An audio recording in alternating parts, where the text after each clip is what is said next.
Hi, everyone. Welcome to Pete's Epic Golf Podcast. Join golfer Pete as he interviews international and local golf experts and enthusiasts. Golfer Pete's guests are looking to share how his audience can improve their golf game by improving their mindset, skill set, and gear set. We ask our experts to share their practical tips on golf in one or more of these three core areas. Golfer Pete created his podcast as a resource for anyone who loves golf. Join Golfer Pete as he asks the questions we all need answers to in order to improve our golf game. Hey, I want to welcome our viewers to a very special podcast this morning. We have two unique guests on here, so you're going to have some fun this morning tapping into their golf knowledge. My name is Pete Kane. I'm with the Pete's Epic Podcast, and we're glad to bring you just golfers, people that, well, we always try to get better at golf, whether it's mindset, gear set, or skill set. So we look for good people that we can enlighten your golfing life. So I'm going to turn it over to, first I'll ask Matt to introduce himself, just who you are, who you work with, and who you serve. And so our viewers will have a little idea, and then we'll get to Ralph. Okay. Great. Well, Pete, thanks for having us on today. Appreciate the opportunity to talk about the golf and the GSGA. My name's Matt Vanderpool. I serve as the Chief Executive Officer of the Georgia State Golf Association and our GSGA Foundation. Been with the GSGA for 6.5 years now, been in the golf industry, serving in the golf administration for almost 20 years. Love the game of golf, in all aspects, and very privileged to be able to work in a wonderful industry. Welcome. That's so good. Thank you, Matt. Ralph, how about yourself? Just who you are, who you work with, and who you serve. Yes, thank you, Pete, and thank you for inviting us to be on this morning. Absolutely. I am Ralph Stokes. I am Vice President of the PGA Tour Superstores. I am Vice President of our diversity program, our community relations program, and our philanthropic giving, along with managing our relationship with all the golf industry, the PGA, the USGA, the LPGA, and the PGA of America, and the First Tee. So I manage our relationship, connect the superstores with all the golf industry, along with connecting everybody, our stores, to the state golf associations in all of the 29 states that we're located. I'm also serving as president of the Georgia State Golf Association, alongside Matt as our CEO. So I get to serve the people of Georgia, the golfers of Georgia, through the State Golf Association. And I serve as vice chairman of the Tour Championship at Eastlake, the year-end event that celebrates the top 30 players. So I, much like Matt, I love the game. I've been engaged in the game. I've been with the Superstore over 18 years. And I just love giving back to this game. Well, you may be the only person I know that needs more than 24 hours in each day, because if you're doing with that schedule, I mean, you have to have more time than the clock can allow. That's great. That's awesome. So there's never a boring day, I'm sure, in your life. No, not at all. No. Oh, that's so good. So, there was a recent announcement. We'll get to it in just a second with PGA and the Live and the World Tour. So we'll talk about that in just a little bit. But I'm always curious to hear people's viewpoints on things. But let's go into like the philosophy of golf, and we'll start with you, Matt. What's your kind of the philosophy of golf? How has it impacted your life, and what's your philosophy? Yeah, I think, it's a little bit unique for me because I've been able to build a career around the game that not a lot of people are able to say or do. So certainly very blessed to have been able to work in this industry for my entire career. I started playing the game when I was 14, happened to fall into an opportunity to begin playing and immediately fell in love with the game. And obviously have been a lifelong golfer since. And, I think for me, golf is a wonderful respite for life. We're all have numerous challenges in work and professional life, and golf provides a wonderful outlet to, be out in nature, get some exercise. It's a social game. We get to spend time with friends and family around the game. And it's just a wonderful opportunity to, get outside, like I said, get some exercise, challenge yourself. I think that's one of the things that drew me to the game.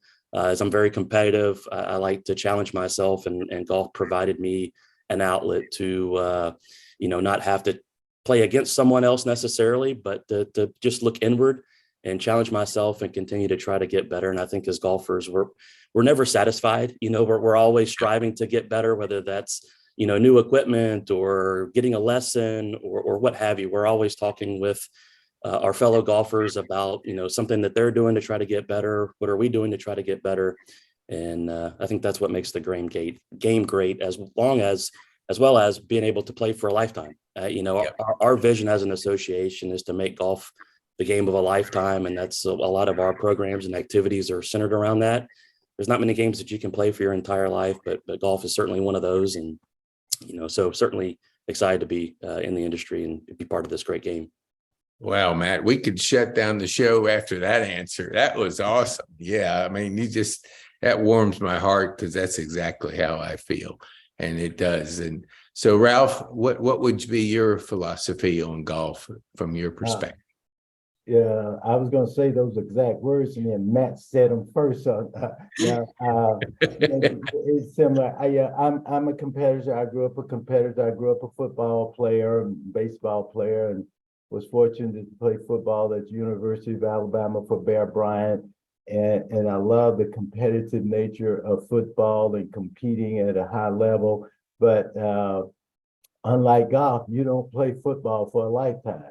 And so I was seeking that other place, other game that I could play. I could use that competitive spirit that I had. And so at the age of 30, I started playing the game of golf and just fell in love with the game itself. I think the game is fantastic, not just because you can play it for a lifetime, but the relationships that the game offers and bringing people together is tremendous. And I will tell you, with all the sports I played and all the things I've done, the game of golf has brought more people into my life and built more relationships in and through the game of golf than anything else I've done. And I spent 30 years in healthcare in the insurance world, and it was very, very good to me, but nothing has done for me what the game of golf has done. And so I encourage people, young people, professionals, to engage in the game, because if you're trying to build relationships, and relationships is fundamental to life and to building your brand, if you're trying to grow a career, you got to connect with the right people. The game of golf empowers you, allows you to build relationships with people you would normally never connect with, just because of their passion for this game. And so I tell people on a regular basis, if you want to do something positive for yourself, play golf. Man, I will say that's a mulligan well used on that answer. That was awesome. Thank you. It sums it up just perfectly. I know for myself, I would work hard, get up early, and then 5 o'clock I'd head out to the golf course. And Matt knows him, but Miguel is our assistant greenskeeper at our place. And we only thing we have in common is golf. Yeah. And we go out there and we play our hearts out. We'll just throw $5 down. And I was beating him a couple times, and I said, "Hey, Miguel, I wanted to be even, so I'm going to give you a couple shots." Well, I pissed him off. Yeah. He beat me like the next 3 times like a drum. And it was like he was saying, "Okay, you want to think that you have the advantage? I'll show you what I can do." And he went out and crushed me. And so that's the game of golf. I mean, it just is so wonderful to meet people like that and play and just compete. But so I share your thoughts on that. I would like to get to, because we want to grow more people into the game, women, minorities, anybody. I mean, because it is a wonderful game and it's changing quite a bit. But I have a number that I don't know if it's accurate, but I was told by a pro, 18 million people play off-course golf now, like Top Golf. Yeah. And 16 million play on-course golf. What's your thoughts to that number, Ralph? I'll start with you since Matt led off the last question. What's your thoughts on something like that? Yeah, statistics show that we have a little over 40 million golfers in this country right now. And for the first time, we have more off-course golfers than on-course golfers.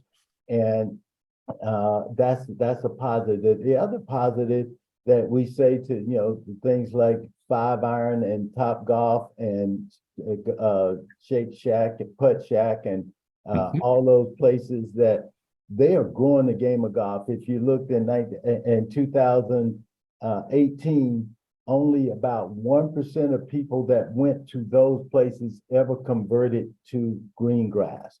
Really? Starting in 21 and 22, that number changed from 1% to a little over 6% of the people that go to those places and learn and start there are now moving to green grass. So they're clearly helping grow the game of golf. Yeah. And not just hitting a few balls in the simulators or a few balls at Top Golf. They're becoming golfers. And we think that's a really good thing because it clearly has helped growing the game of golf itself. Yeah, that's a great number. I didn't know that.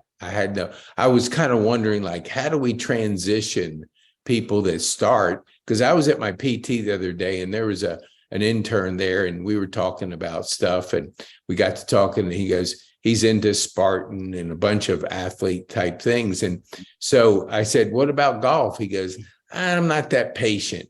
And I just don't know I could handle. I said, well, what about Top Golf? What about taking your friends out there and just learn a little bit and not be frustrated by hitting it in the woods and somebody pushing you saying you got to play fast. Just take your time and just learn a little bit about the game. And he was going, yeah, that sounds good. I never really thought of it that way. But to hear you say that, that's who I'll encourage new golfers to go out there and learn how much fun it is. And then you can take it to the green. And that's what they're doing.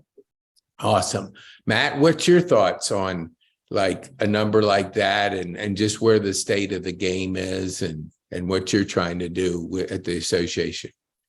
Yeah, Pete, I think it says a lot with the National Golf Foundation calling those off-course players golfers. We as an industry are now calling those individuals golfers. They are engaging and playing the game of golf, maybe not in a traditional sense that a lot of us are used to, but they are hitting a golf ball with a golf club and having fun doing that. And so I think in and of itself, that says a lot to where the future of our game is headed. And like Ralph said, we're already seeing a lot of those off-course players transition to playing on course. Mm-hmm. And while we've gone from 1% several years ago to 6% the last couple of years, that's trending in a very good direction. We would estimate in the next 2 to 3 years, that number is going to get to 10% and 15%. So, what organizations like the GSJ and a lot of our peers across the country, we're working hard on developing opportunities and pathways to where those that are playing in off-course opportunities can have a chance to learn about how to transition from those to playing on the golf course. Mm-hmm. And so we're working with, a lot of those companies to have opportunities to come introduce ourselves, tell them about who we are, that we're a community of almost 90,000 golfers across the state of Georgia, mm-hmm. and that they have an opportunity to be a part of that community, and that we're going to provide opportunities for them to not only continue to play off course, but also play on a golf course as well, whether that's coming to clinics to learn how to improve their game, learn mm-hmm. about etiquette, learn about rules, et cetera. So those are some of the opportunities that we're looking to continue to deliver to, the community at large, but primarily focusing on transitioning more of those off-course golfers to being on the course. Wow, that's great. Yeah, I was down at Bobby Jones and I met Orlando about 3 or 4 months ago, and I saw all the kids there. My gosh, it was wonderful to see, and I never saw the facility. I've always, I've been to the driving range. I played the course years ago, many years ago, but then to see the training facility down there, oh my gosh, it blew me away. And I have a friend from Shepherd that he wasn't a golfer, but he wanted to get because he had to retire because of a stroke. He wanted to start playing, and Orlando teaches him. And he's so excited. He called me the other day and he goes, Pete, you're not going to get, but I don't use a special golf cart anymore. I can actually go out there without one and hit the ball. And he loves Orlando. I mean, he just loves what he's been able to do for him to help him get into a sport that he can play. And he's 66, I think. So yeah, it's fun to see people just get the bug and understand how wonderful the game is. What about, let's transition into equipment. Yeah. So everybody has a favorite piece of equipment they use. Well, who can you share with our viewers your go-to club or piece of equipment?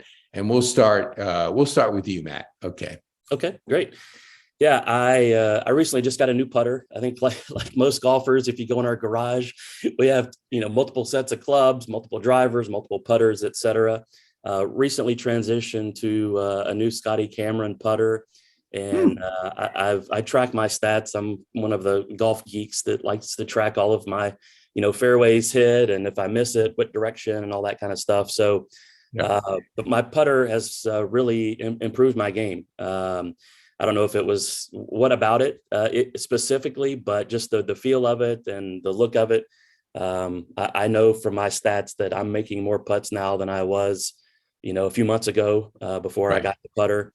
And so it used to be my driver, but I'd have to say that my new putter is now my go-to. It's certainly lowering my scores, and I'm seeing the benefits from it.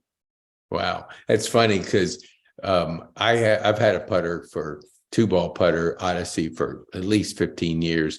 And I actually went to Superstore there, Ralph, and I bought a Scotty Cameron. And man, I love it. I think it's just the idea of holding a Scotty Cameron, how solid it is. I don't know if it's any different, but I feel different when I'm using that versus another putter. Yeah. How about yourself? Yeah, I mean, it's crazy, but it's a wonderful putter. How about yourself, Ralph? Well, yeah, as you well know, I'm with the PGA Tour Superstore, and we carry all of the major lines. So if you look in my bag from any day to the next day, there's probably going to be something different in that bag because it's the irons. I probably got 8 sets of irons in my garage, maybe more. And I know I got at least 10 to 12 drivers. I got all the new drivers in my garage. Right. I got the Titleist driver. I got the Callaway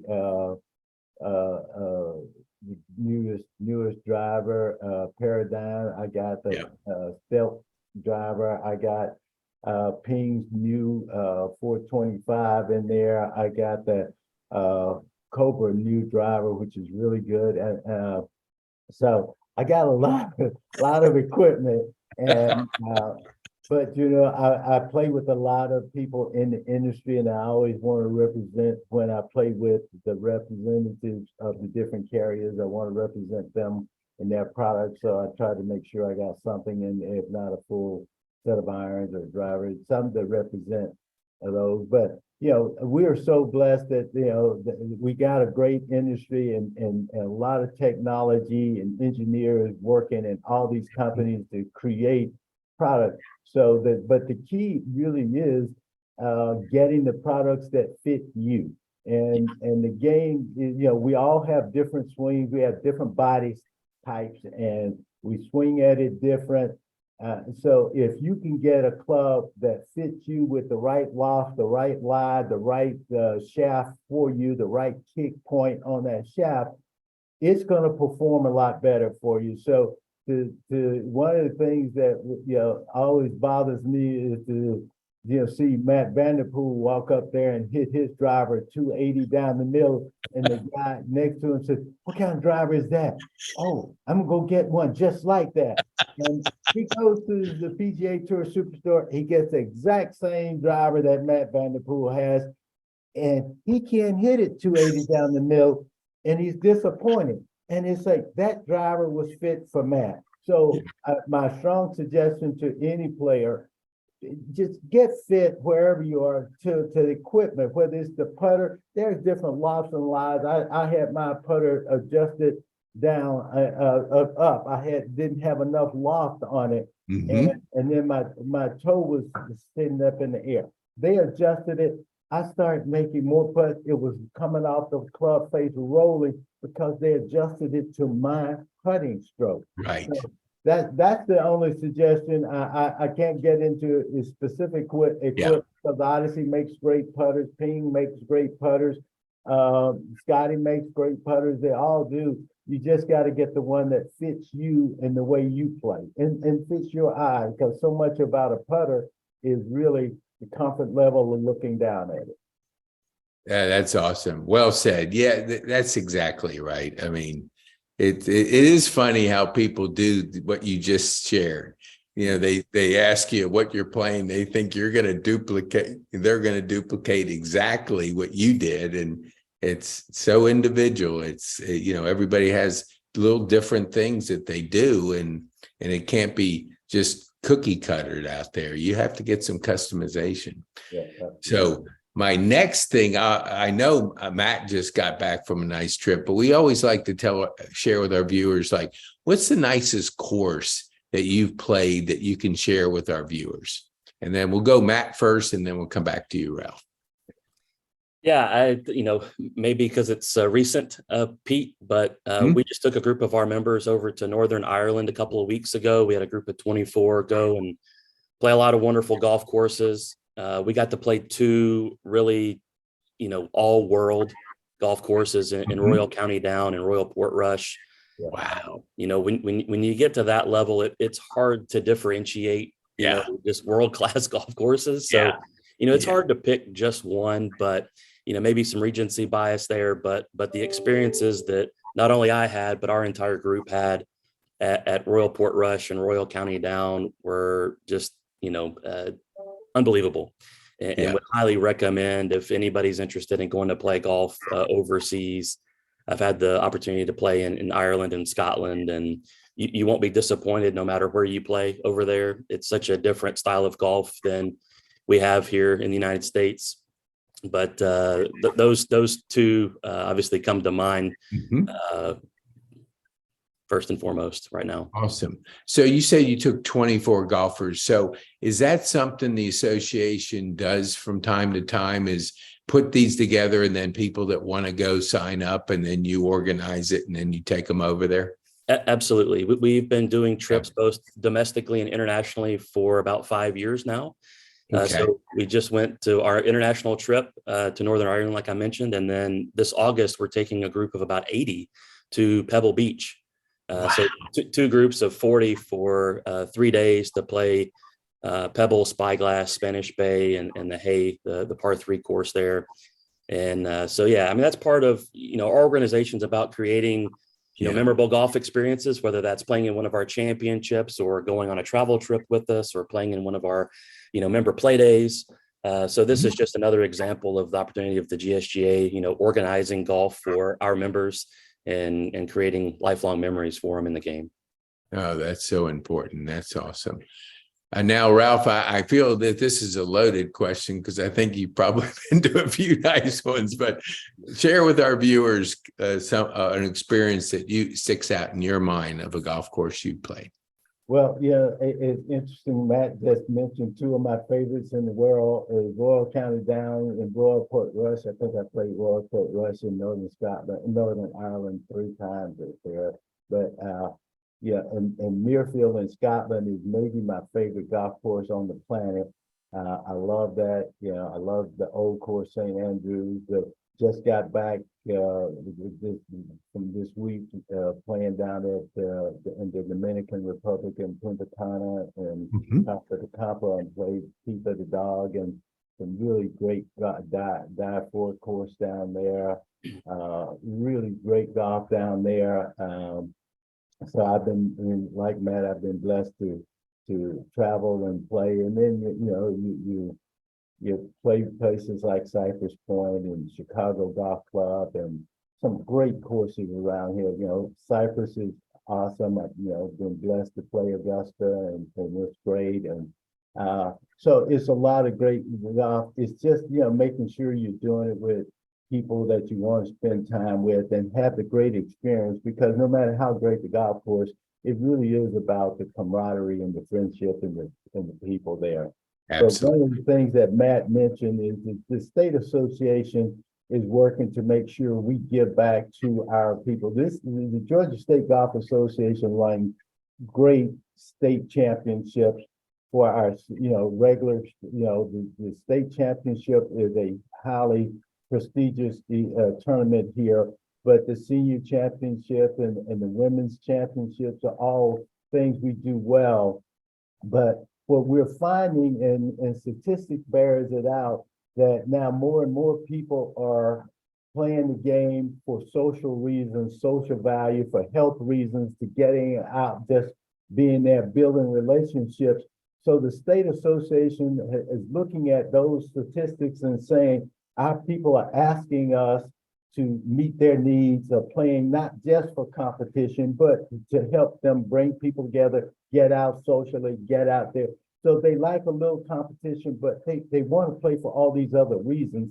So we continue to look at how we support and engage our members across the state and give them value for the membership into the state association. So we do Members for a Day, and we're doing more clinics for beginners and women and juniors and seniors, and introducing them into the game. But it's like your friend, we do a lot of adaptive golf programs, and Dave Windsor and the group does a lot with Shepherd Spinal and the facility down in Augusta and Columbus, and doing things with people with varying disabilities to bring them into the game.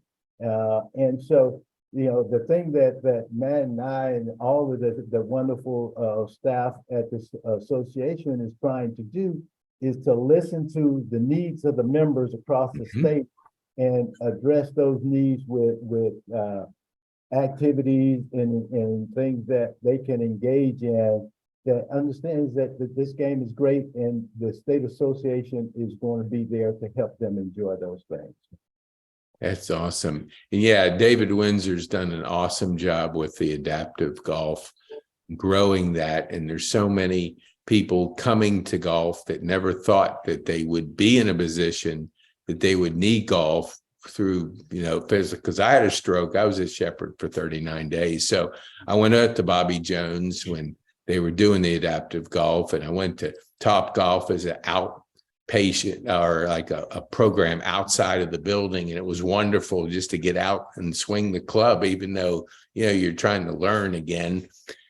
We actually had 2 weeks ago, 2 ladies on the program, and they're with the United Partially Blind Women's. And man, I tell you, you say, well, somebody's partially blind, they're playing golf. Yes, they are. Absolutely. And they want to grow more women that have physical challenges to come out there and realize that, hey, there's people that'll help in certain areas. And David was the one that recommended that I talk to them. And they were wonderful guests on the show to hear their excitement for the game of golf, even though they have some physical challenges. So it is good to see a diverse group of people enjoying a wonderful game. So now we always ask this because our viewers love to hear, like we've always, all of us inspire like to be on the PGA Tour or make that putt at Augusta and win the championship and all that. So who have you met that you could share with our viewers as kind of a pro or somebody that really special out there that you got to know through various, relationships. I'll start with you, Ralph, and then we'll go to Matt. Well, yeah, I'm blessed to have Hall of Fame golfer Larry Nelson, who lives there in Marietta, as a great friend, and I played with him. And Joe Inman, who played on the tour for many, many years, both the Champions Tour and the regular tour. And Joe is one of my close friends and partners. So I have those guys, but one of the special guys that I love is Jason Day. Jason Day is, I played in a pro-am in Naples, Florida with Jason 10 years ago. And he was so nice. He asked me after playing, "What are you doing for dinner?" And I said, "I don't know." He said, "Come have dinner with me and my wife." And I did. And then the next morning, he said, "What are you doing for breakfast?" "Come have breakfast with us." And then the next time I see him, "Hey Ralph, what are you doing?" And so all of a sudden now, I build a relationship with Jason, and then he's done 2 commercials for the Superstore that we orchestrated, and one we won an award for it because he and his son Dash was so great in this commercial for Father's Day a few years back. And he became a friend, and he lives in Columbus, Ohio, has a great wife. And Jason just became a friend. I was in Ponte Vedra for an event, and I walk into this restaurant, and all of a sudden I hear my name being called. "Hey Ralph, hey Ralph." So don't know who it is. I look up as Jason Day across the restaurant, screaming. So he's such a great human being, great guy, and I'm honored to be able to call him friend. And that warms your heart when you hear stories like that, and how the game of golf brings people together in that you wouldn't normally think, but all of a sudden you develop that friendship and relationship. That's awesome. How about yourself, Matt? Yeah, so Pete, I'm originally from Nashville, and I grew up playing high school golf against Brant Snedeker, and had an opportunity to play against him for a couple of years before I graduated and went off to college. But spent almost 20 years with the Tennessee Golf Association before coming here to Georgia, and just forming a relationship with Brant, and seeing him go to Vanderbilt and then transition to the PGA Tour and all the success he had out there. But I think what is remarkable about Brant is his desire to give back, and now seeing everything that he and Mandy have done with their foundation and supporting Tennessee golf. The junior tour there is called the Sneds Tour. They've created some opportunities to now partner with the Corn Ferry Tour event that's there in Nashville, and give back to the community. And so, that's I had, at the time, you don't know that somebody like Brant Snedeker is going to end up becoming, an all-world player, play on Ryder Cup, and be a multiple-time PGA Tour winner and FedEx Cup champion. But, looking back on it now, I relish those memories of getting the opportunity to play with him and getting to know him over the years. Yeah, he's a class golfer. I mean, I'm always amazed how he putts, that short little stroke. Yeah, I know. It's like I tried that years ago I tried it, and it didn't work for me, but it definitely works for him. Yeah. So I have to get to one topic, because yesterday, it surprised me. I get texts from a couple of my friends, and they're going, and I'm going, nah, no way. So the PGA and the LIV decided to merge, and the DP Tour. So I'll go to you, Ralph, first. What's your thoughts on something like that? It's obviously big in golf because what has happened over the last couple of years with you're either in one camp or the other. I don't know too many people are in the middle, but what's your thoughts, Ralph? Yeah, and it was surprising to everyone. And when, based on all the information shared yesterday, it clearly seemed like this was, something hatched between the commissioner and the lead of the LIV Tour, the Saudi Arabia lead. And there were not many other people. Tim Fincham and a few others supported Jay in the conversation, but it was only a few people in that conversation within the tour, and only 1 or 2 people from the LIV Tour that was engaged in what this is. But as Jay said yesterday, they didn't work out details of all the things of how the players will play and when they will play, and if their suspensions are coming, or if they're going to keep playing separate. All those details aren't there.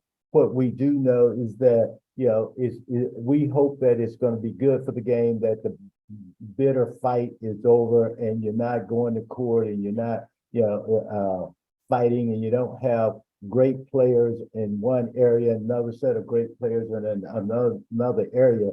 So we're hopeful that this is going to be good for the game long term and help grow the game and pool the money to do good things. The thing that we're excited about is the potential of having a for-profit organization that can be run like a business, and then a major philanthropic wing that is going to do a lot for the community.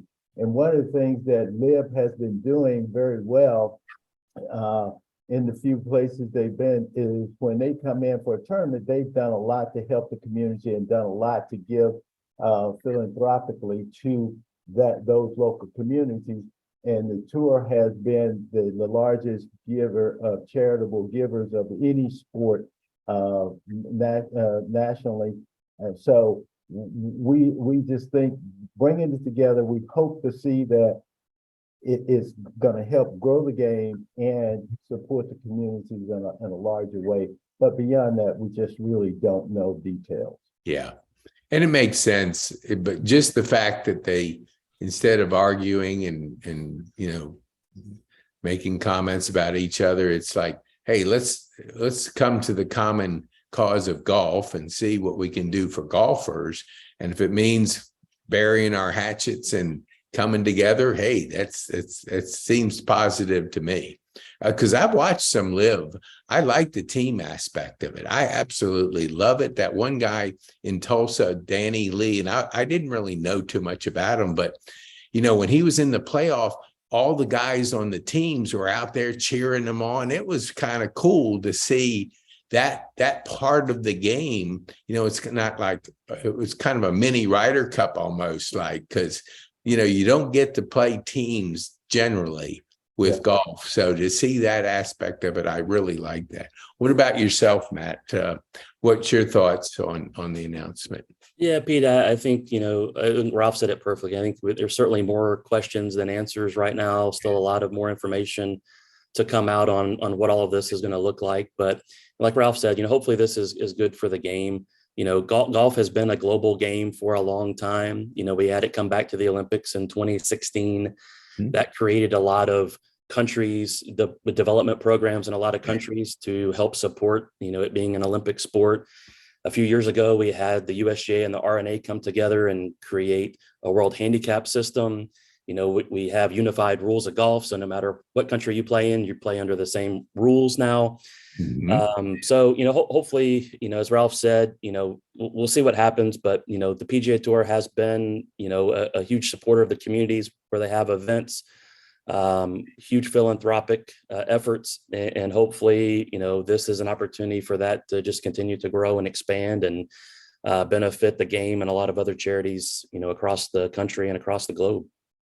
Awesome. Yeah, that's the bottom line. And so if it accomplishes that, details will always be details, but conceptually, I like the idea of coming together and figuring out what they can do to work together and develop a global game, because it is a global game. I mean, we had not on here, but I spoke to them next round. I don't know if they've come to Pine Tree a couple of times, but they take your old clubs and almost like recycle them, get them out of your garage. Ralph, they would have a field day with you. Because I think that's a mini PGA Superstore in your garage. Yeah. There's a bit of equipment in there. Yeah. But it was kind of cool when they first came to Pine Tree. I think it was 3 years ago. Everybody was going, well, who is this company? Will they really deliver on a credit to the pro shop? And everybody was kind of questioning it, and they did. And then, of course, they were invited back. So, yeah, it does get a lot of people's equipment out of the garage and into, and they do donate some of the clubs to different organizations. So they recycle those clubs that, could be recycled and put them into hands of people that want them. So that's kind of cool. All right. I'm going to be respectful of your time. The last question. So our viewers always like to see we like to have interesting guests like you two. So who would you recommend, Ralph, that could be a guest on the show that we might be able to reach out to? Or maybe you could share with your friend or something about being on the show. Now, Jason Day, that would be a good one. No, I know. I'm just kidding. Is there anybody off the top of your head? Like I said, you got two very good local professionals here. Yep. That's been senior tour champions and regular tour champions, and Larry Nelson and Joe Inman. And they both always have interesting stories, and I've been on panels with them. Awesome. And they both are generous with their time, but I don't know, there's so many other great guys around here that do so much in the game, for the game. And other than those two, that's the only two that comes to mind right now. That's fine. That's fine. I did ask, but I've had a number of people talk about the importance of a shaft. And so maybe I think you guys have over there, because I believe I met somebody that's a shaft specialist. Yes, we have two of them. Do you? Okay, that would be a good guest. Yeah. So maybe you could put in the good word about getting them on the show just to hear their perspective of shafts. Because I had a guy, he was from California. He said, Pete, the heads sometimes don't deviate that much, but you better believe the shaft makes a difference. And so that was interesting to hear. Okay, Matt, anybody else that we could that you could think of that would be a good guest? Now, you've already knocked it out of the park with Ralph, so I don't know. Yeah, I've already. Yeah. Well, two come to mind, Pete. I guess you may have had them on your show already, but we're the GSGA is the steward of the Georgia Golf Hall of Fame, so my mind immediately kind of went there. And both of these gentlemen are Georgia Golf Hall of Fame members, and that's Coach Bruce Hepler at Georgia Tech and Coach Chris Hack at University of Georgia. Coach Hepler and his team, finished runner-up in the NCAAs this year. Coach Hack and the Bulldogs were out in Arizona at the finals as well. But, I've had the pleasure of meeting both of those gentlemen, and I know they would be wonderful guests if you've not had them on. No, I haven't, but I'd love to. I mean, because Florida won, as you know, and I have a buddy that's he was on the college team with Mark Calcavecchia. And I said, that would be a good, you and your former teammate on there, since Florida won the championship, but Tech did, really well coming in second. So, but okay. Thank you, Matt. Well, I want to be respectful of your time, both of you. And I appreciate you coming on and being a guest and what do you call it? Hitting a couple birdies. Yes. Yeah. So it helps our viewers when we have people like yourself come on and share golf, because I could talk all day, but I know we got to do work. I think Ralph and I could too, Pete. So appreciate you having us on today. Yeah, well, so glad you could. Thank you both. Ralph, appreciate you coming on. Matt, appreciate you too.